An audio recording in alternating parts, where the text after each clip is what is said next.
Një ngjarje e pazakonte dhe tragjike ka ndodhur gjatë orëve të natës në lagjën Teq Shkurti në Fier, ku një person dyshohet se ka humbur jetën gjatë një tentative për të vjedhur në një banesë.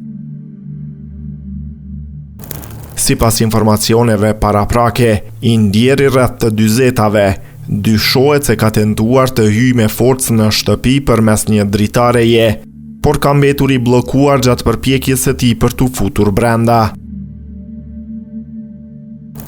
Dyshohet se ai ka ngecur në dritare dhe nuk ka mundur të dalë më, duke humbur jetën në rrethana ende të paqarta.